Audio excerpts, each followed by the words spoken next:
बातों ही बीत गयो रे तूने कबहु न नाम भजो।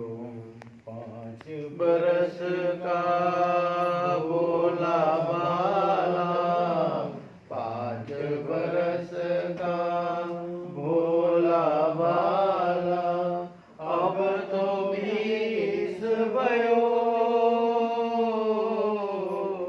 अब तो 20 भयो। मगर 25 माया कारण, मगर 25 माया कारण, देश विदेश गयो रे तूने कबहु न नाम भजो।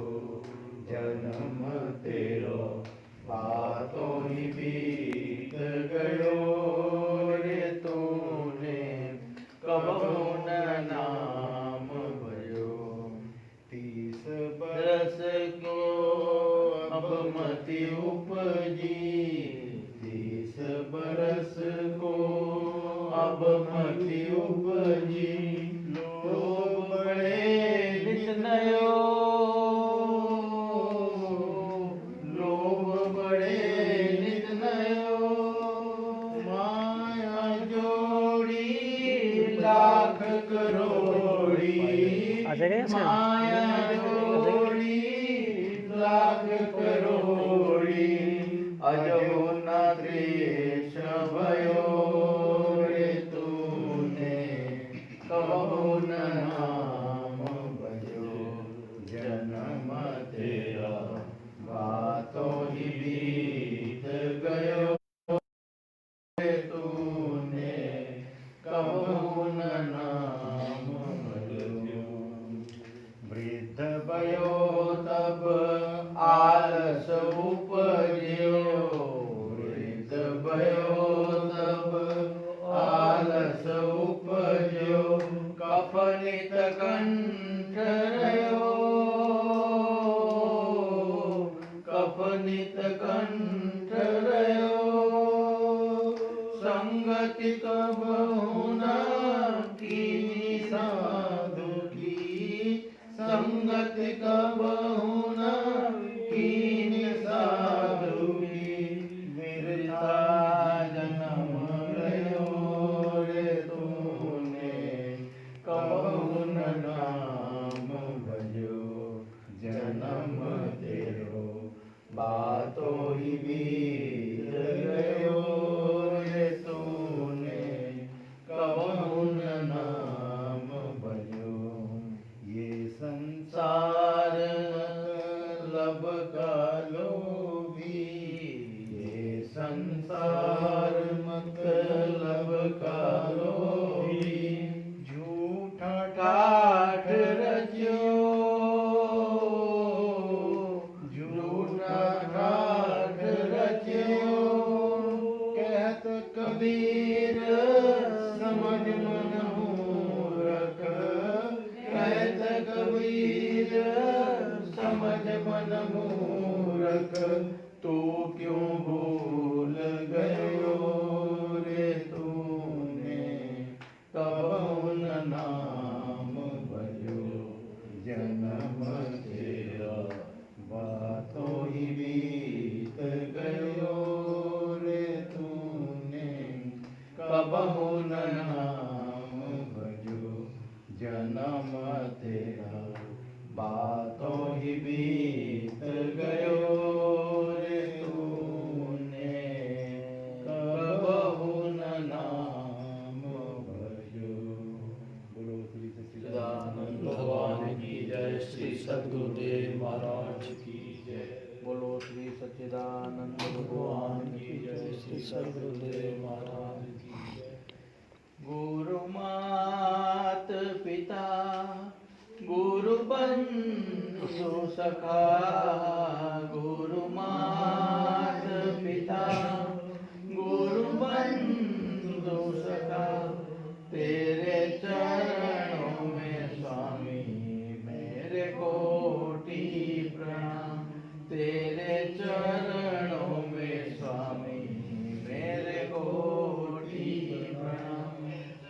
प्रियताम तुम्ही प्राणनाथ तुम्ही प्रियताम तुम्ही प्राणनाथ तुम्ही तेरे चरणों में स्वामी मेरे कोटि प्रणाम तेरे चरणों में स्वामी मेरे कोटि प्रणाम तुम्ही भक्ति हो तुम्ही शक्ति हो तुम्ही मुक्ति हो मेरे बोले शिवा तुम्ही मुक्ति हो मेरे बोले शिवा गुरु मात पिता गुरु बंधु सखा गुरु मात पिता गुरु बंधु सखा तेरे चरणों में स्वामी मेरे कोटि प्रणाम तेरे चरणों में स्वामी मेरे कोटि प्रणाम प्रियताम तुम्ही प्राणनाथ तुम्ही प्रियताम तुम्ही प्राणनाथ तुम्ही तेरे चरणों में स्वामी मेरे कोटि प्रणाम तेरे चरणों में स्वामी मेरे कोटि प्रणाम तुम्ही प्रेरणा तुम्ही साधना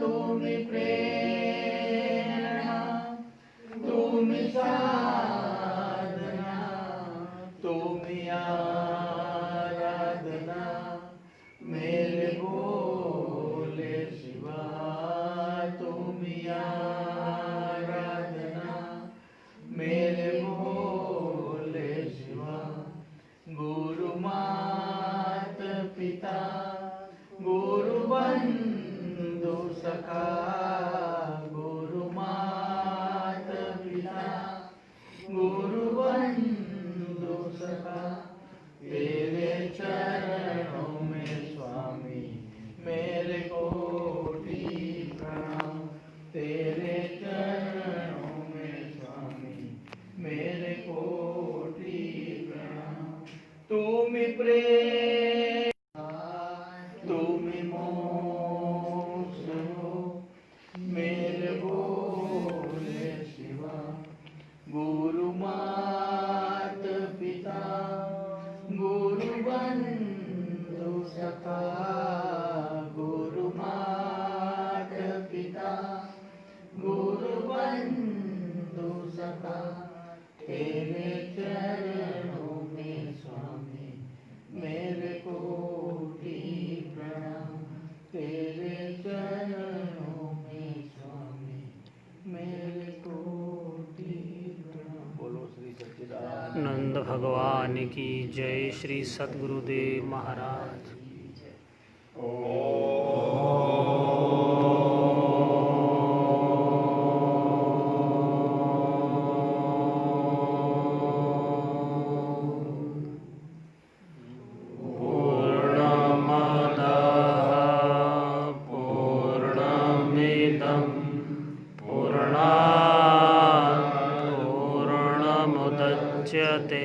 पूर्णस्य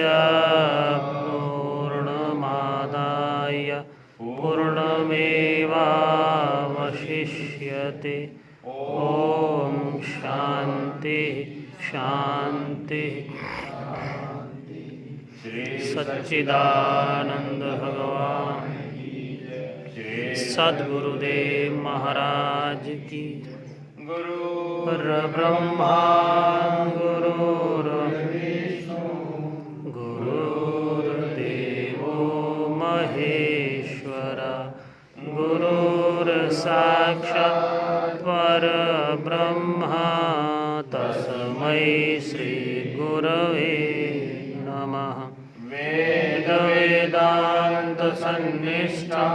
श्रोत्रियं बोधरूपिणं चिदानन्दरसास्वादं प्रकाशं परमं नुमः। ईश्वरो गुरुरात्मेति मूर्तिभेदाविभागिने व्योमवद्व्याप्तदेहाय दक्षिणामूर्तये नमः। बोलो श्री चिदानंद भगवान की जय। श्री सद्गुरुदेव महाराज। हरि ओम नमः शंभवाय च मयो भवाय च नमः शंकराय च मयस्कराय च शिवाय च शिवतराय च वागर्धाविव संपृक्तौ वागर्ध प्रतिपत्तये जगतः पितरौ वंदे पार्वती भगवती परमेश्वर। भारतीय साधना की धारा पर पूज्य महाराज जी ने शनिवार को बहुत गहरी बात साधकों के जीवन में उपयोगी और साधना में सहायक बात कही थी। सहजानंद किसको प्राप्त होता है, सहजानंद के विषय में स्वामी जी ने जागृति का उदाहरण दिया। जो जागृत रहता है उसको सहज आनंद प्राप्त होता है। जागृत वही रह सकता है जिसके ऊपर गुरु महाराज की कृपा हो। इसलिए हमारे शास्त्र में एक श्लोक में कहा गया है, दुर्लभ सहजावस्था दुर्लभ तत्व चिंतनम सदगुरु करुणाम बिना। जब तक सदगुरु की करुणा न हो,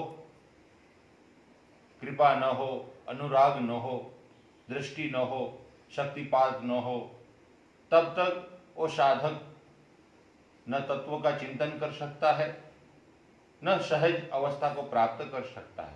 इसीलिए सहजानंद वही प्राप्त कर सकता है जिसका मन अवधूति है। इसलिए अवधूत की चर्चा भी शनिवार को हमने स्वामी जी के श्रीमुख से सुनी। लेकिन कल का सत्संग हम सबको बहुत ही मार्गदर्शक और आकर्षक लगा। एक गुण विषय के विषय में हम सब ने चिंतन किया होगा।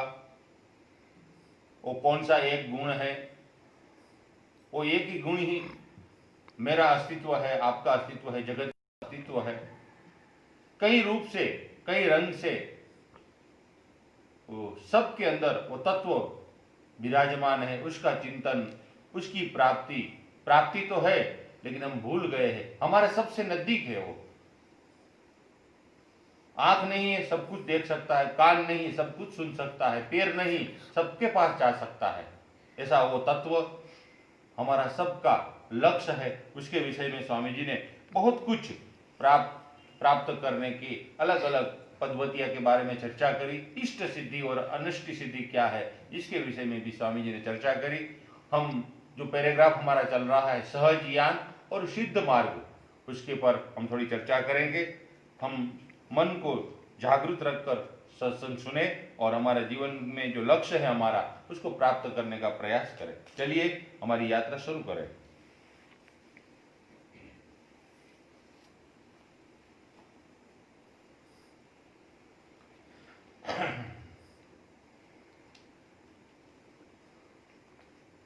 सहजिया संप्रदाय साधक कहते हैं, वज्र कमल के संयोग से जो बोधिचित्त को वज्र पद से अच्युत करने में समर्थ हुए हैं, शिव शक्ति के मिलन के फलस्वरूप बिंदु को ब्रह्म नाड़ी में चालित करके उसे स्थिर और दृढ़ कर सके, वही परम योगी है।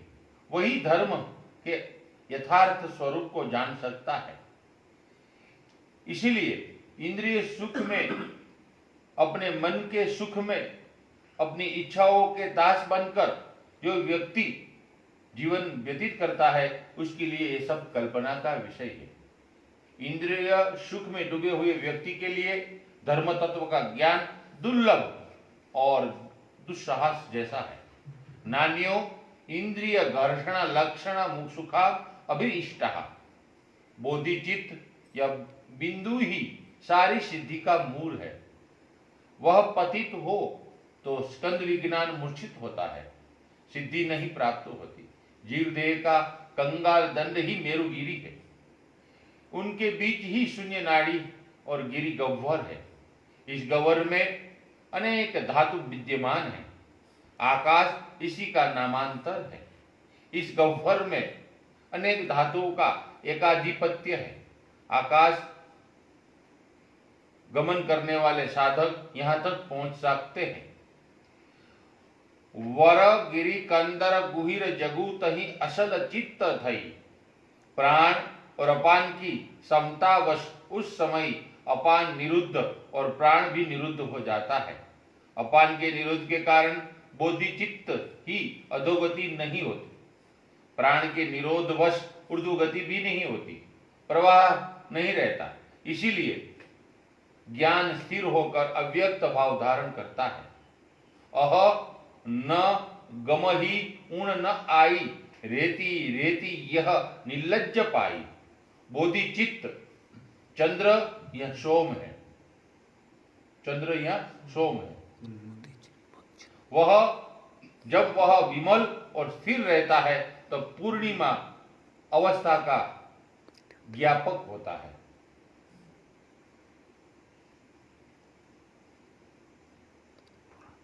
महाराज, पूर्णिमा का जो यहाँ लिखा है कि जब वह विमल होता है, स्थिर होता है, तब वो पूर्णिमा का भाव प्राप्त करता है। हाँ, वो प्रत्येक दिखा है। जैसे पूर्णिमा का चंद्रमा आता है और वो प्रकाश फैलाता है और स्थिर होता है, अच्छा लगता है, शीतलता प्रदान करता है, ऐसा वो प्रत्येक प्रत्येक रूप से वर्णन, ऐसा ही वो चित्त हो जाता है। पूर्णिमा के प्रकाश की तरह पूर्ण प्रकाश। हाँ, उसका वो उपमा दी है उसके।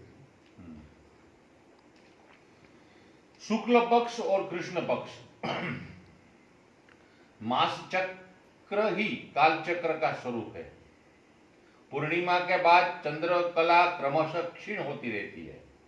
इसके विपरीत अमावास्या के बाद वह क्रमशः बढ़ती रहती है। कला के इस पर्यायी क्रम में घटना बढ़ना अनित्यता को ही सूचित करता है। चंद्रमा की पंचदश कला के रूप में नित्य होते हुए भी विकारशील है। षोडशी कला यथार्थ रूप में नित्य और अमृत कला है, जिसको साधु संत जानते हैं।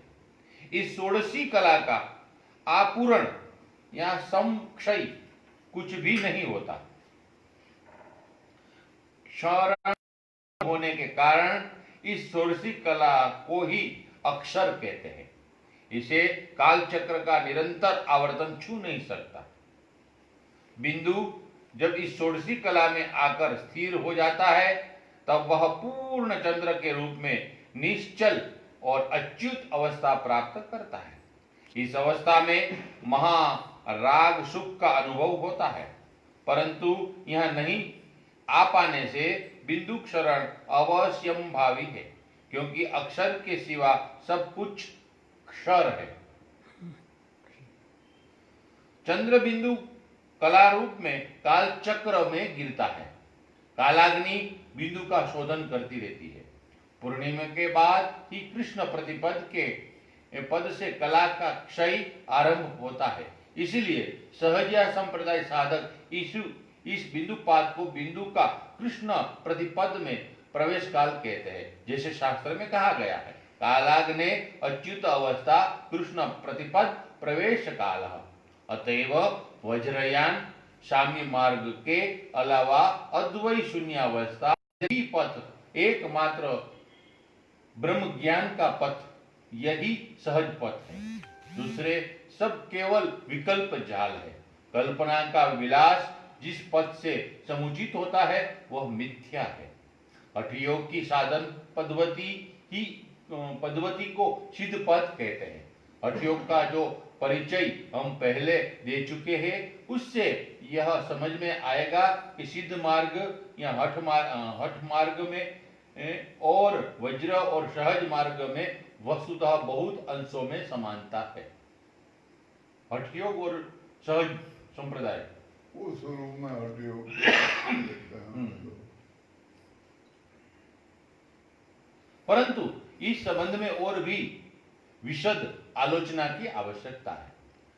हठ योग वाले कहते हैं जब चित्त समत्व लाभ करता है, वायु मध्य पथ में चलती है, तब अमरोली, वज्रोली, सहजोली आप ही आयात हो जाती है, इसका प्रयास करना नहीं पड़ता। श्लोक दिया है, चित्ते समत्वम आपन्ने वायो वज्रति मध्य में तव अमरोली वज्रोली सहजोली प्रजायते। अपने आप ये क्रिया हो जाती है।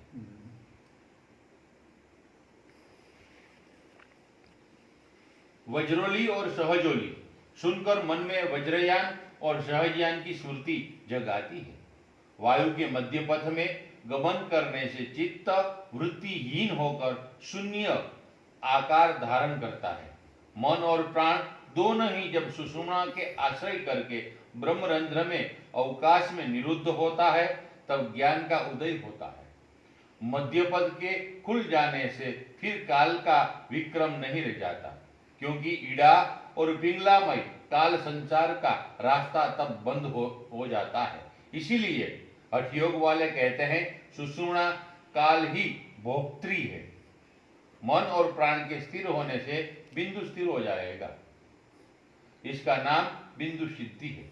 इससे नित्य और शुद्ध सत्व और पिंडस्थ धैर्य प्राप्त हो जाता है। जब बिंदु से देह का विकास होता है, तब बिंदु चंचल रहता है, तब तक देह जरा और मृत्यु के अधीन रहेगी। यही कहना बाहुल्य है। बिंदु ही स्थिरता से कार्य सिद्धि का आविर्भाव होता है। वज्रकाय, सहजकाय आदि शब्द सिद्ध देह के बोधक है। इसी को पांतांजल महाराज ने अपने ग्रंथ में वज्र सहदन रूप काय संपत कहा गया है। सिद्धाचार्य, रासायनिक और वज्रयानिक आचार्य गण सिद्ध देह की आवश्यकता का अनुभव करके सबने ही अपनी पदवती और प्रकार भेद का वर्णन किया है। वे कहते हैं बिंदु सिद्धि या देह सिद्धि के बिना महाशक्ति से संयोग संभव नहीं है। वास्तव में भूत सिद्धि और चित्त सिद्धि के बिना उपासना का अधिकार प्राप्त नहीं होता।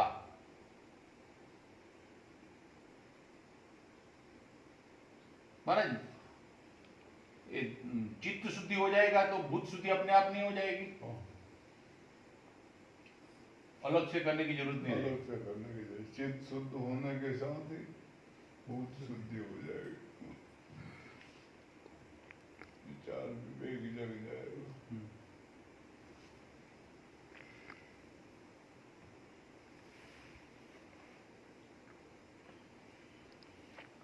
आधार के पक्व हुए बिना अधिष्ठान को समझ कर ही धारणा शक्ति बनती है। आधार जितना पक्व होगा, धारणा शक्ति उतनी ही स्थिर होगी। आधार समझना पड़ेगा। हाँ, जितना मजबूत होगा वैसे ही धारणा। धारणा के बगैर आधार नहीं, आधार के बिना धारणा नहीं। धारणा, दोनों को परस्पर ऐसा है। क्योंकि गाय की धारणा करोगे, धारणा के लिए कोई विषय चाहिए जी, तो वो आधार होना चाहिए। हाँ, तो उसको धारण करके उसके ऊपर स्थिर रहा जाएगा। और विषय नहीं है तो फिर धारणा रहेगी अपनी। इसलिए दोनों का परस्पर संबंध है, आपस में एक दूसरे में। भूत शुद्धि जो है वो इंद्रियों की शुद्धि है हिसाब से।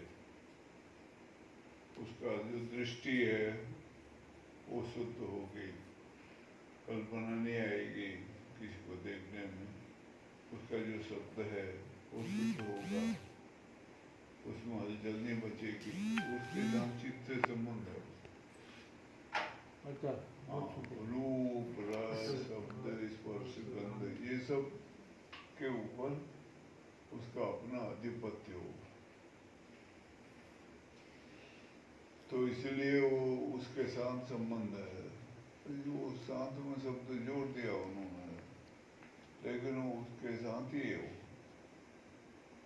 चित्त शुद्धि के साथ ही बुद्ध शुद्धि भूत शुद्धि हो जाएगी। अपने आप हो जाएगी। हम्म, चित्त का शुद्ध होना बहुत जरूरी है। चिंतन उसमें काम करता है। चित्त शुद्धि में। हाँ, चिंतन होगा तभी संभव होगा गहराई से। अब रूप देखा तो कोई कल्पना पैदा हो जाती है, शब्द सुना तो कल्पना पैदा हो जाती है। हलचल तो अंदर ही मचती है। हाँ, वो तो एक निमित्त कारण है। निमित्त कारण है वो। हाँ, उससे वो नहीं होगी। वो शब्द शब्द सुनेगा तो शब्द की जगह रहेगा। अगर किसी ने मुझको कह दिया, गाली दे दी, तो वो शब्द हवा में बिखर गया। अब मैं उसको पकड़ लूं तो वो भूत को अशुद्ध कर देगा, तो चित्त को भी अशुद्ध कर देगा। उसके अंदर विचार उत्पन्न होंगे, उसके लिए मारो सालों को या गाली दो उसको या उसका उत्तर दो या उसके प्रति द्वेष उत्पन्न हो जाएगा, उचित अपना आप अशुद्ध हो जाएगा। अपना तो इनका आपस में गहरा संबंध है एक दूसरे से। ऐसे ही वो धारणा का और आधार का आधार। बगैर आधार के धारणा नहीं होगी, बगैर धारणा के आधार। नहीं होगी। कई की धारणा करे हो आधार ही आधार नहीं है। नाम की आधार है वो, जीवन का आधार नाम, उसकी धारणा बनाई तो वो छूटेगा नहीं। धारणा ऐसी होती है परिपक्व, उसका ख्याल रहेगा हमेशा। ख्याल रहेगा तो अपना भी वो ध्यान में रहेगा, ध्यान में रह सवेरे जाएगा। में रहेगा। वाह, एक दूसरे से जुड़ा हुआ जुड़ा हुआ पूरा। जुड़वा भाई। हाँ। इसलिए अंतरंग साधना में इसका नाम। वाह,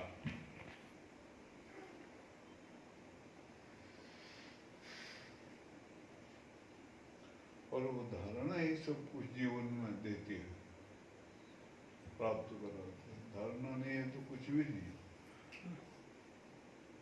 उसी से सब कुछ प्राप्त हो, क्योंकि आधार ही वही है, उसी का आधार रहना और कोई आधार ही नहीं।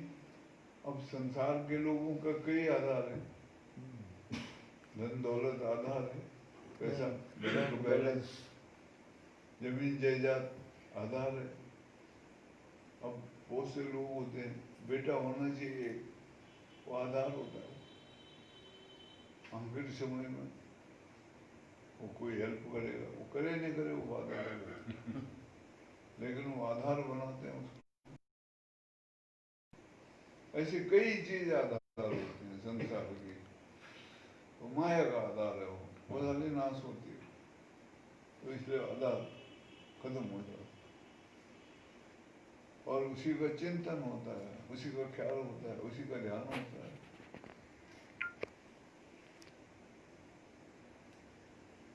वही बना रहता है सब मानसिकता में, वही बैठे हो मानसिकता में बैठ जाए हमारे, और उसी को हमने अपना जीवन का एक आधार मान लिया, वो धारणा होती है। बस वो धारणा ऐसी हुई कि उससे हम वो न हो, तो बाकी सब अपना हो जाता।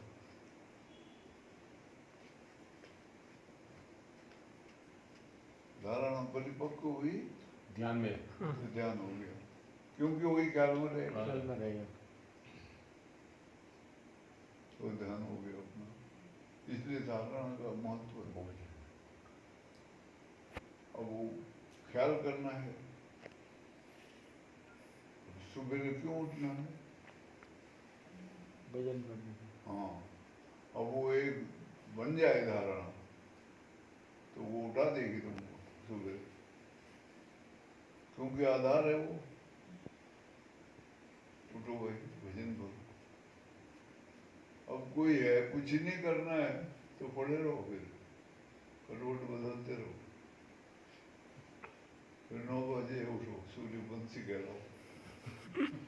हाँ।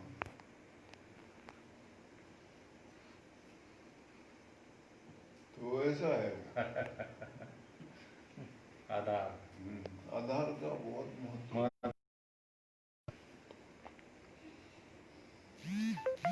एक तुम्हें आधार आधार सदगुरु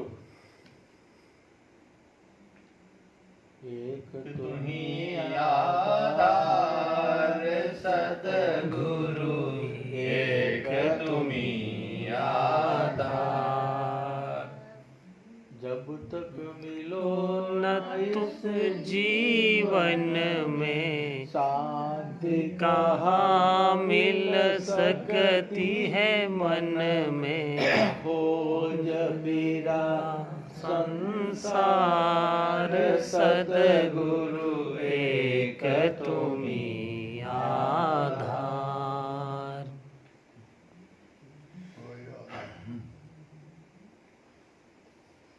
ये कर्मकांड के विषय में महाराज जी तब तो पता ही नहीं चलता था, अभी भी ये तो सोचने में आता है, जब ये शब्द आता है, चर्चा होती तब पता चलता है कि कर्मकांड के विषय में सबसे बड़ा कर्म यज्ञ को माना है। कर्मकांड के विषय में यज्ञ में कई प्रकार से 3 दिन का होता है, 5 दिन का, 1 दिन का, लेकिन जब तक आधार की आहुति नहीं पड़ेगी अंतिम में, वो उसमें घी चाहिए, शुद्ध घी, और वहां दूर से वो डालते हैं, वहां तक जाएगा वो घी, इतना बड़ा होता है। और वो आधार की आहुति जब जाएगी तब यज्ञ पूरा। उसका जो मंत्र है महाराज जी, बीज मंत्र, मैं तो बहुत पढ़ाता हूँ बच्चों को, हमारे वहाँ यज्ञ का ज्यादा प्रचलन है। तो महाराज जी वो आज समझ में आया कि आधार का जो बीज मंत्र है वही बोलना है कि ये कोई जगत का आधार, यज्ञ का करने वाला, कराने वाला कोई आधार नहीं, एकमात्र आधार है जो आपके ऊपर है, सूर्य के रूप में प्रतीक रहते हैं, जो आपके भीतर में भी है, वो जगत उससे जलता है, वो आपका आधार है, उसको आहुति देना है। कर्मकांड का विषय है तो बहुत गहरा, बहुत ही गहरा। वसुधरा ने ये જ ને? બોલો ને हाँ हाँ, ओम वसो ये नहीं, हाँ? बीजो मंत्र, बीज मंत्र, हाँ। ये तो नाम वर्णन करे। आधार का तो आधार का खेल है। अब ये मकान है, ये काय में करना है? आधार। पृथ्वी इसका आधार है। हाँ, आधार नहीं तो અને હોય. मकान कैसे बनेगा? वाह, तो आधार नहीं है तो कुछ नहीं है, कुछ नहीं है। कुछ भी नहीं है। નહીં. निराधार को आधार एक राम। वाह भाई वाह, ओहो, एक राम ना, तू वो आधार की जो धारणा है वाह वाह, वही ज्ञान है, वही सब कुछ है। वाह भाई, सब कुछ है वही।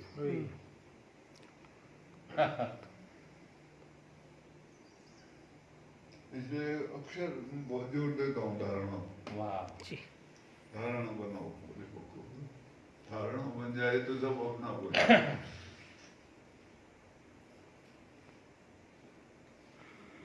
अब बैठे हो, धारणा बनी है, कोई काम नहीं है तो सुमरण में लग जाएगा अपने आप। अपने आप. धारणा बनी है, अपने आप सुमरण होने लगेगा। और सुमरण हो रहा है, अगर वहाँ पूरा चित्त जुड़ गया तो कौन आ रहा, कौन जा रहा है, क्या कर रहा, कोई पता ही नहीं लगेगा। तो वो समाधि की अवस्था है, वो पल पल में, क्षण क्षण में लगती है। વાહ. उसके लिए कोई जरूरी नहीं है 3 दिन बैठना है। अब किसी का परिपक्व हो जाए धारणा तो वो तो 6 दिन भी बैठे, 10 दिन भी बैठे, महीनों 2 महीने 20 बैठ जाए, 6 महीने भी बैठ जाए, क्योंकि वो सब वहां पहुंच जाता है। वो कहीं होता ही नहीं इधर उधर संसार में, कहीं भी नहीं। वो अपने आप में मूल में,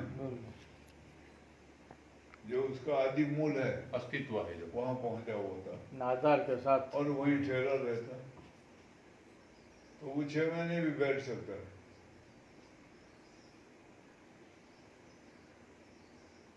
कृष्णानंद जी पूछते हैं ये क्या दिन है? बोला कार्तिक के पूर्णमासी है। महाराज कब बैठे थे? बैसाख की पूर्णमासी।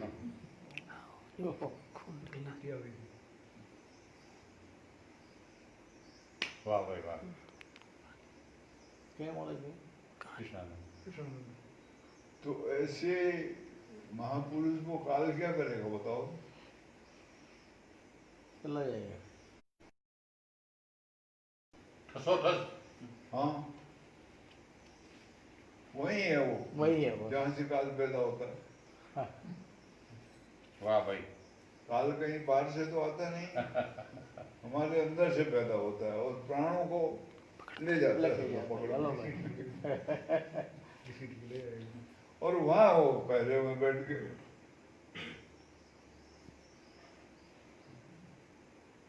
अपने होने का बोध जो है वहां पर बन गया पूरा, तो काल कहाँ से आएगा? जगह ही नहीं है। वाह। तो ये सब लड़ियां हैं ऐसी जुड़ी हुई एक दूसरे के साथ, लेकिन मूल आधार तो भजन ही है और कोई नहीं। वाह वाह भाई।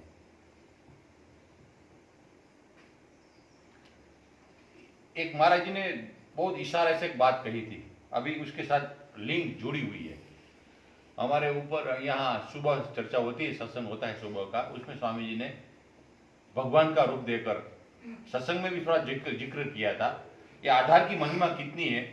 देवताओं को पता नहीं था कि हमारा आधार क्या है, राक्षस को तो होगा ही नहीं, वो तो खा पी कर मोड़ना, दूसरे को कष्ट देना, वो करना, उसका वृत्ति ही ऐसी है, इसलिए उसको तो आधार की जरूरत नहीं। देवताओं को आधार की जरूरत है, वो भूल गए कि हमारा आधार क्या है। अब बड़ा समुद्र मंथन करना है, मेरुदंड लाए, पानी है तैयार, सब कुछ दिया है, वो रस्सी बनाई वासुकी की, वो उसको बांधी, वो नीचे घुस जाए। बोले ये तो हम भी जा रहे हैं इसके साथ। तो आकाशवाणी नभवाणी हुई कि तुम्हारा आधार नहीं है, तो आधार का आह्वान करो। तो उन्होंने अपने आधार का, अपने अस्तित्व का आह्वान किया। मंत्र है वहां, भागवत में श्लोक ऐसे है। तो भगवान का स्वरूप, आधार भगवान का स्वरूप बन गया, और इतना मजबूत, दुनिया से उससे मजबूत कोई चीज नहीं, लोहे से भी मजबूत ज्यादा। इसलिए भगवान का अवतार आया आधार के रूप में, कूर्म के रूप में। भगवान कूर्म बन गए, उसके ऊपर हो रहा, वरना वो तो पानी में ही धंस जाता था बार बार, और राक्षस राज बढ़ जाए। इसीलिए भगवान ने बोला मैं आधार बनूंगा, यदि तुम्हारा चित्त बोधि चित्त होगा, वहां शब्द लिया है, बोधि चित्त होगा, तुम्हारा लक्ष्य बराबर है, तो आधार मैं हाथ रखूंगा। और भगवान ने कई जगह पर ऐसा है कि अपने हाथ दिए हैं भक्तों को, वो आधार है। कच्छ अवतार, अच्छा जी, कच्छ का रूप धारण किया तो उसके ऊपर फिर वो सुमेरु पर्वत पर्वत। को, मंदराचल पर्वत। अब ये सुमेरु पर्वत हमारे शरीर में है, ये जो रीढ़ की हड्डी है, यहाँ से लेकर ब्रह्मांड तक, ये आधार बना है। वाह भाई वाह,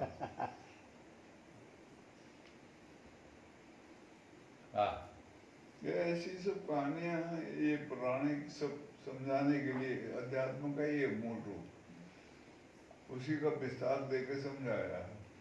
अब मुख्य ये है, अब ऐसे तो पता नहीं लगता है, अध्यात्म में किसी को रुचि भी नहीं और समझ में ही नहीं आएगा, बात ही नहीं समझ में आएगी। तो फिर ये पौराणिक कथाओं के रूप में समझाया है कि आदमी को पहले पहले क्या करना पड़ेगा? श्रद्धा बनानी पड़ेगी। ये कथाओं से श्रद्धा बनती है। हाँ भाई, इसलिए भगवत कथाएं सुनना बहुत जरूरी है, नहीं तो श्रद्धा ही नहीं बनेगी। अब संसार के प्रति श्रद्धा है, धन के प्रति, उसको कमाने में लगे रहते हैं, और संसार की वस्तुओं के प्रति श्रद्धा है हमारी, इसलिए उसको छोड़ना मुश्किल होता है। बहुत बोले साधु महात्मा दवाई नहीं छूटता।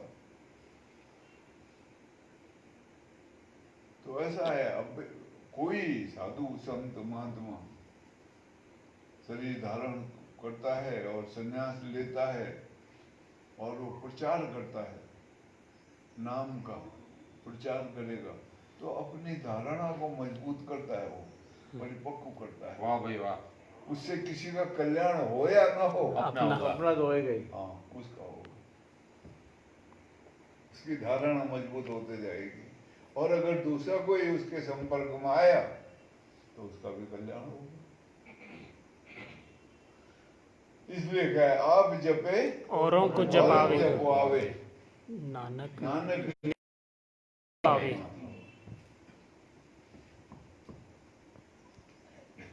तो भगवान ने कहा गीता में, जो मेरा भक्ति का प्रचार करता है ओ मेरा प्रिय भक्त है। प्रिय। हाँ मेरा प्रिय भक्त है वो।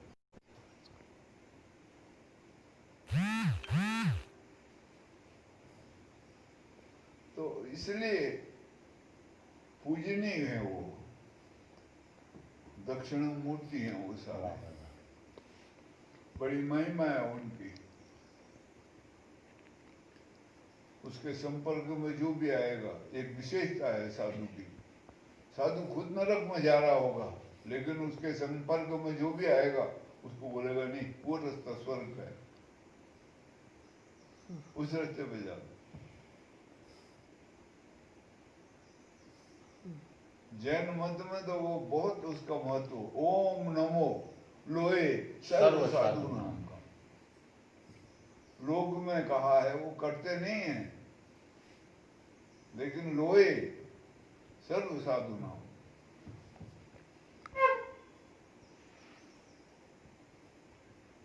सारे लोग के साधुओं को नमस्कार करा है।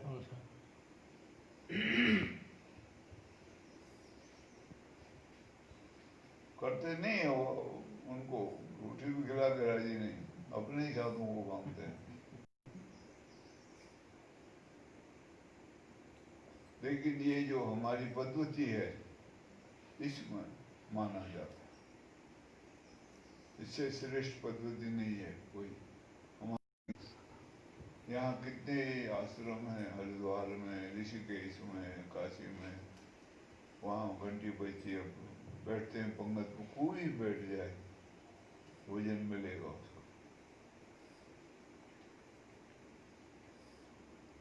और जो अच्छे जानकार हैं महात्मा, ये जहाँ ओंकारेश्वर प्रोग्राम किया था, उनके जो मूल पुरुष थे पहले, रामानंद जी महाराज, उन्होंने वहाँ पर संन्यास आश्रम शुरू में खोला था, खाली उसका था, वो घास का छत बनाई हुई थी, बांस की लकड़ी और घास से। जब मैं पहली बार गया 73 में, तो कोई साधु आ जाए, कहीं से भी आए, नर्मदा परिक्रमा करने वाला, कैसे भी हो, उसको भोजन करा दे, ऐसा संकल्प था। ये जितने आश्रम बने बड़े बड़े, वहां सब साधु सेवा होती है। वही काम होता है जो, अगर कोई महामंडलेश्वर है तो वहां साधु बहुत होंगे, उनकी सेवा होगी, भोजन पानी की व्यवस्था। क्यों? कहते कोई चिंता न हो,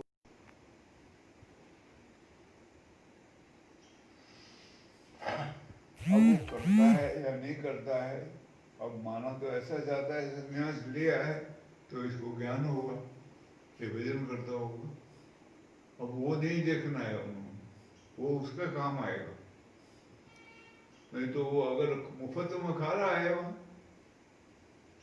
तो उसको कर्जा चुकाना पड़ेगा बाद में, और वो चुकाते हैं सब लोग, फिर बाद में आके वहां सेवा करते हैं।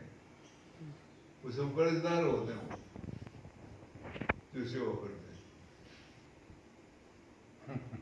हाँ,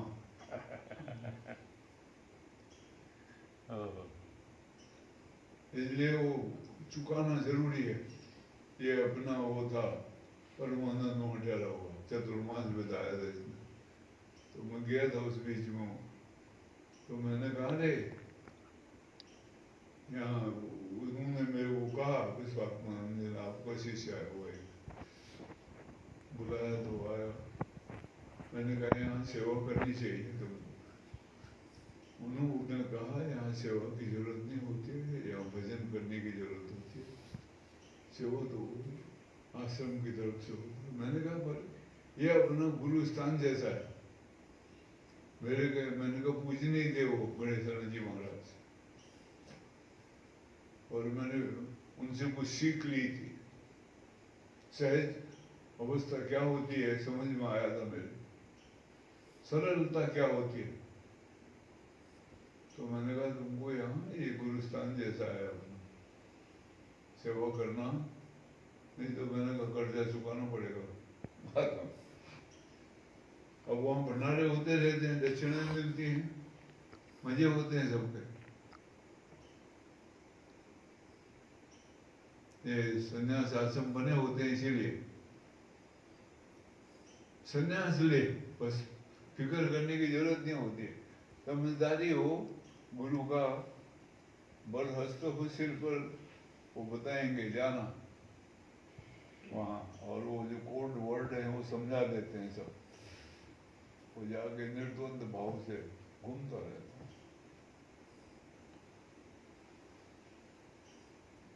कईयों ने व्रत लिया होता है, कई साधु मिलेंगे वहाँ, गंगा जी के उस किनारे से जाएंगे, चलते चलते चलते, कोई काशी से, कोई प्रयागराज से, वापिस इस किनारे से आएंगे, फिर जाएंगे उधर। कोई वो कहता है मैंने इतने राउंड लगाए, कोई कोई गंगा सागर तक ही चले जाता है, चलते चलते रहते, भजन करते जाते हैं। साधु महात्मा ऐसे बोलते हैं वहाँ कई, दाल रोटी खाना, हरि का गुण गाना, गंगा किनारे छोड़ के कहीं नहीं जाना।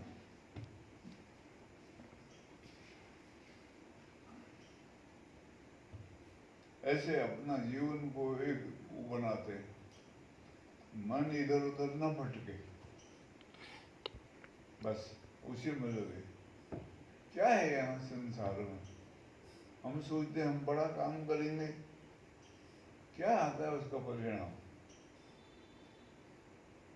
राग द्वेष लड़ाई झगड़ा बंधन दुनिया भर के पैदा होते हैं, उनके अंदर कोई है नहीं, वो घूम रहे किनारे किनारे, सिमरन करते जा रहे। कहीं मिल गई जगह बैठने की तो वो बैठ गए थोड़ी देर, कहीं कोई उसने कहा यहाँ रहो हमारा सत्संग, वहाँ ठहर गए, फिर हो गया उधर चले गए। हमारे महाराज जी ऐसे करते थे, कहीं ठहर जाते थे, वहाँ महीना 2 महीना 3 महीना 6 महीने भी रहे। वहाँ 2-4 को सत्संग का माहौल तैयार करके 1-2 को दीक्षा दे के बता के फिर आगे निकल जाते दूसरी जगह प्रचार करने में लगना। किसी का कितना लाभ होता है पता नहीं, पर उनकी धारणा परिपक्व होती है, आधार बनता है पूर्ण रूप से।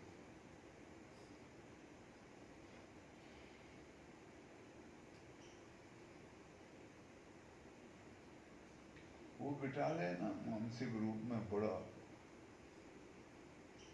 बहुत बड़ा कार्य होता है वो, उससे बड़ा कोई कार्य नहीं।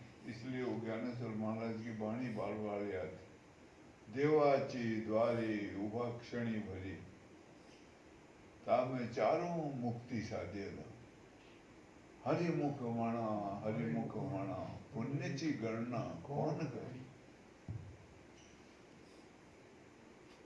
हरिमुख हो जाओगे तो भगवान की तरह मुख कर लो, पीठ कर रही है, संसार की तरफ मुंह करा है हमने।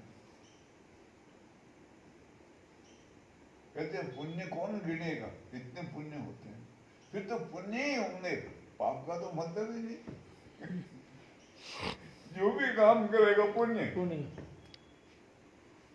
हाँ।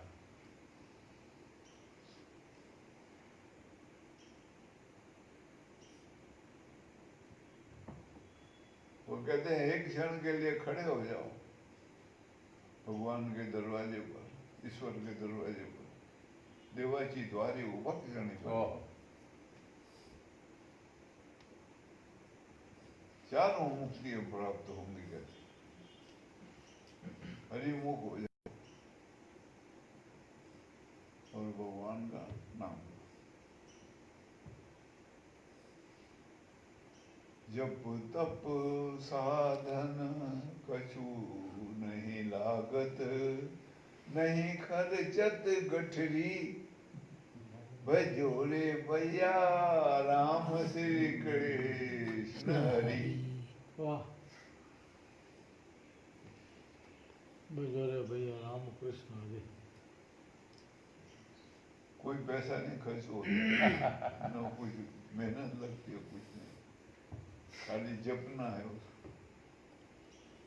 मीराबाई ने बोला ना, खर्च न खूटे चोर न लूटे, खर्च न खूटे चोर न लूटे, दिन दिन बढ़त सवायो पायो जी मैंने, दिन दिन बढ़त सवायो पायो जी मैंने, नाम रतन धन पायो।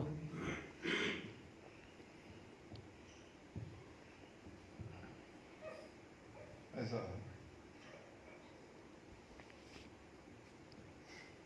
सत्य की नाव केवटिया, सत्य की नाव केवटिया, सतगुरु सत्य की नाव केवटिया, सतगुरु भवसागर तरवायो पायो जी मैंने, भवसागर तरवायो पायो जी मैंने, नाम रतन धन पायो। वाह वाह। जन्म जन्म की पूंजी पाई, जन्म जन्म की पूंजी पाई, जग में सभी गवायो पायो जी मैंने, जग में सभी गवायो पायो जी मैंने, नाम रतन धन पायो।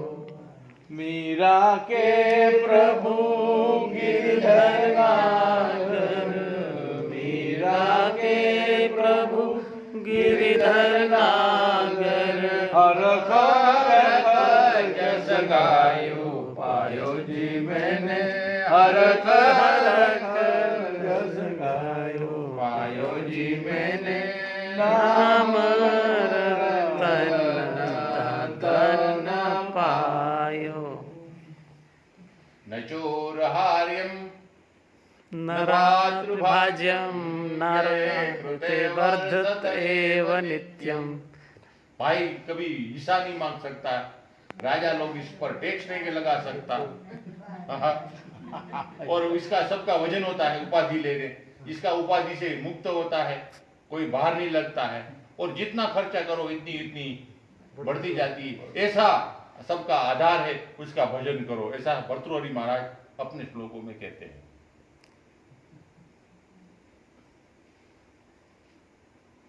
वाह, आधार की इतनी चर्चा करने में मजा आती है, आधार को पकड़ने से कितनी होगी। वाह। कुर्म अवतार,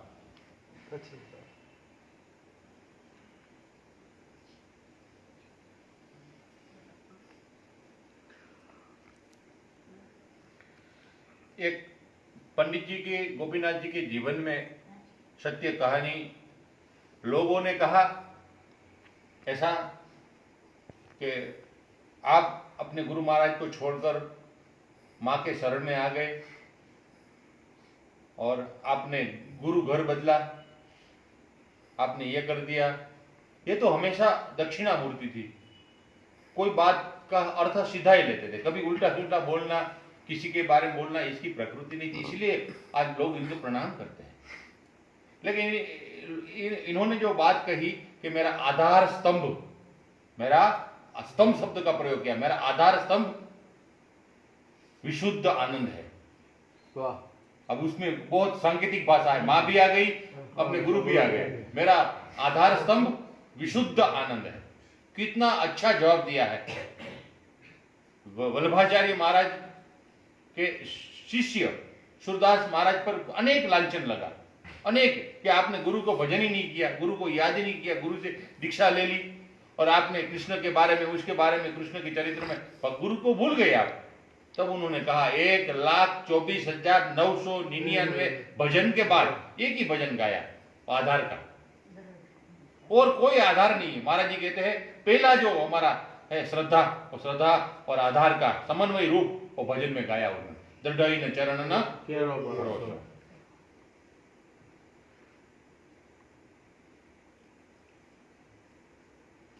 खत्म होने वाला है। हाँ ना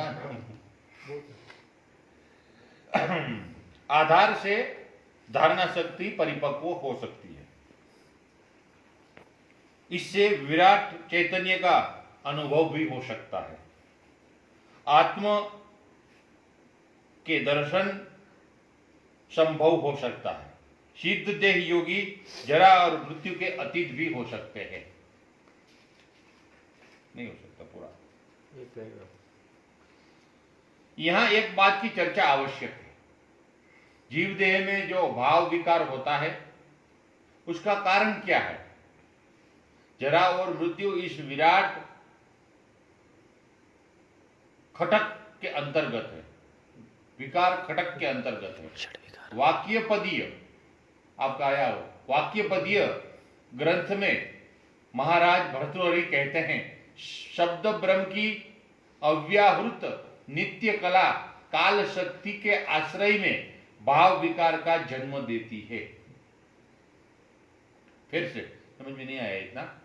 शब्द ब्रह्म की अव्याहृत नित्य कला काल शक्ति के आश्रय में भाव विकार को जन्म देती है। काल शक्ति के प्रभाव से ही प्रकृति का विकार होता है, काल शक्ति के प्रभाव से। लेकिन ध्यान रखना होगा, परिणाम मात्र ही विकार नहीं है। सांख्य दर्शन में जिसे विसदृश परिणाम कहते हैं, वही विकार पद का अभिधेय है। सदृश परिणाम को विकार नहीं कहा जा सकता। अतएव जहां सदृश परिणाम की संभावना नहीं, वहां अर्थात स्थिर बिंदु में कोई परिवर्तन संघटित नहीं होता, वह निर्विकार प्रकृति स्थान है। तंत्र मत में सृष्टि का मूल उपादान चंद्र या सोम है। सृष्टि का जो मूल है उसका चंद्र या सोम है। चंद्र जहां बिंदु रूप में अवस्थित है वहां सृष्टि नहीं है, कंपन भी नहीं है। यही अमृत कला का षोडशी कला है, जिसको साधु संत ही जानते हैं। पंच दश कला की समष्टि होते हुए भी यह उसके अतीत है। इस नित्य कला का क्षरण या श्राव नहीं होता, इसीलिए यह अक्षर आदि नामों से अभिहित होता है। परंतु कौशल पूर्वक गुरु कृपा यदि इससे शिव तत्व ही संहार अग्निशिखा की योजना की जाए तो इससे सुधा धारा का निस्पंदित होना संभव है। वास्तव में यह स्यंदन अक्षर बिंदु नहीं है। स्यंदन अक्षर, चंदन संस्कृत शब्द है, इसका अर्थ है कार्तिकेय। स्यंदन का अर्थ है कार्तिकेय। यह स्यंदन अक्षर बिंदु का नहीं है। पंचदशी कला विश्वात्मिका है, वह षोडशी के साथ अभिन्न रूप से महाबिंदु में विराजमान है।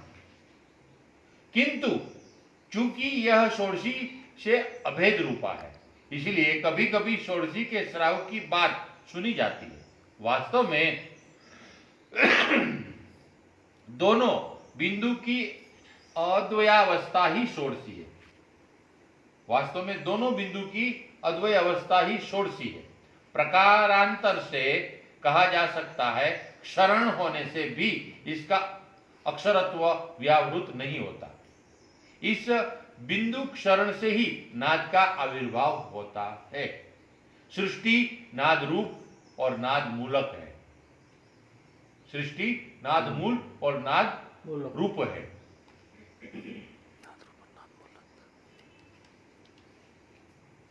करना है आगे? करूं? वो नीचे क्या है? वो उसका महत्व दिया है, पढ़ूं?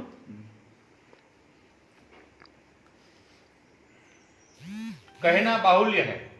प्रकृति का यह रूप प्रचलित सांख्य दर्शन में नहीं मिलता। सांख्य मत में प्रकृति नित्य परिणामी मानी। विसदृश परिणाम से ही सृष्टि होती है। विसदृश विरुद्ध परिणाम जो समान है उससे ही सृष्टि होती है। यह ठीक है, परंतु सृष्टि की पूर्वावस्था भी परिणामहीन नहीं है। प्रलय के समय जब प्रकृति सारे ही विकारों को अपने गर्भ में विलीन करके स्वयं विद्यमान रहती है, तब भी उनके सदृश परिणाम का विराम नहीं होता। इसीलिए सांख्योक्त प्रकृति स्थिर बिंदु के रूप में वर्णित नहीं हो सकती। सांख्योक्त प्रकृति गुण त्रय की साम्य रूपा है, गुण को ही मानते हैं। यह बिंदु त्रय की समष्टि अतएव त्रिकोण स्वरूप है। इसका मध्य बिंदु सांख्योक्त पुरुष है। वास्तव में पुरुष मध्य बिंदु नहीं है। पुरुष से नित्य संयुक्त समभावापन्न स्थिर बिंदु ही मध्य बिंदु है। इनके स्पंदन से गुणत्रय का या बिंदु त्रय अभिव्यक्त होकर त्रिकोण की सृष्टि करते हैं। सृष्टि का मूल उपादान यह मध्य बिंदु है। पुरुष यद्यपि इस बिंदु से नित्य मिलित है, तथापि वह नित्य विमुक्त भी है। पुरुष सृष्टि का उपादान नहीं हो सकते। वास्तव में पुरुषत्व बिंदु के भी अतीत है। सांख्यीय दर्शन प्रकृति में कंपन है। यह कंपन केवल बिंदु का ही कंपन है। इसीलिए आगम मत में यह भी नाद के अंतर्गत आता है। कंपन है वो भी नाद है। अलग अलग है सोच विचार। वो सांख्य मत का भी वो जो विचार है वो ठीक है। प्रकृति नित्य परिणामी है, परिणाम हो रहा। जो कल था वो आज नहीं है, जो आज है वो कल नहीं रहेगा। रोज परिणाम बदलता रहता है। वो इसी दृष्टि से उन्होंने इसका विवरण किया। बदलता रहता है यहाँ हर एक वस्तु, रोज रोज बदलती है, क्षण क्षण बदल रही है, स्थिर नहीं है। अब यहाँ ये बिंदु जब शब्द इस्तेमाल होता है तो यहाँ ये समझना है सृष्टि का जो क्रम है वो बिंदु से ही शुरू होता है। सारी सृष्टि बिंदु से ही शुरू होती है। दिवाली में मैं यहाँ बनाता हूँ खटकोण। खटकोण पहले त्रिकोण बनता है, फिर उसको त्रिकोण को खटकोण बताते हैं। वो एक प्रतीक है, रूपक है वो। ऐसा ही है, एक सृष्टि के नीचे को जाता है, एक फिर ऊपर को। दूसरा भाव ऊपर के लिए है। पहला भाव सृष्टि नीचे को बहता, फिर दूसरा कोण बनाते हैं उसी के ऊपर, फिर उसको खटकोण कहते हैं। वो प्रतीक रूप बताया जाता है। ये सब ये जितने चिन्ह होते हैं बाहर, ये प्रतीक रूप से बनाते हैं। अलग अलग प्रकार के अलग अलग चिन्ह होते हैं, बनाए होते हैं। नक्शा जैसे होता है, कोई मकान बनाने से पहले, कोई दुकान बनाने से पहले, कोई पुल बनाने से पहले, कोई बड़ी योजना करने से पहले जैसे नक्शा मॉडल तैयार होता है, ऐसे ही ये बने होते हैं। ये अध्यात्म जगत के हैं। अब जो इसको ऊपर चलता है, खोज करता है, उसको ये समझ आते हैं, जानता है, पता लगता है। अब जिसको कुछ लेना देना नहीं, उसके लिए सब बेकार। ऐसा है।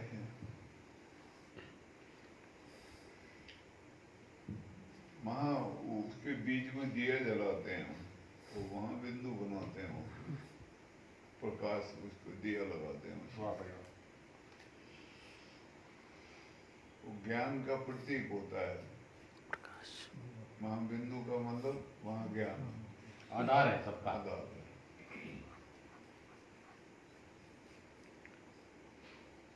ऐसा ये चिंतन करना पड़ता है थोड़ा सा।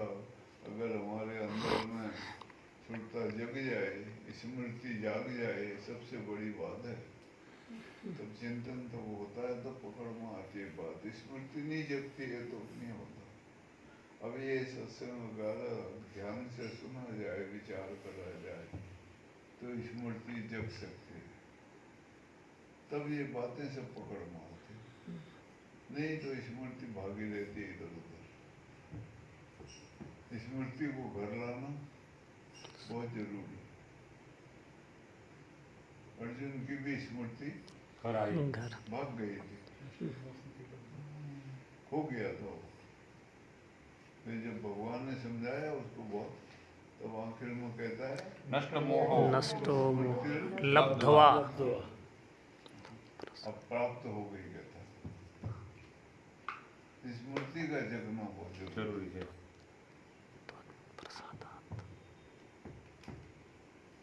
चलो। तानंद भगवान की जय। श्री सद्गुरुदेव महाराज महाराज की जय।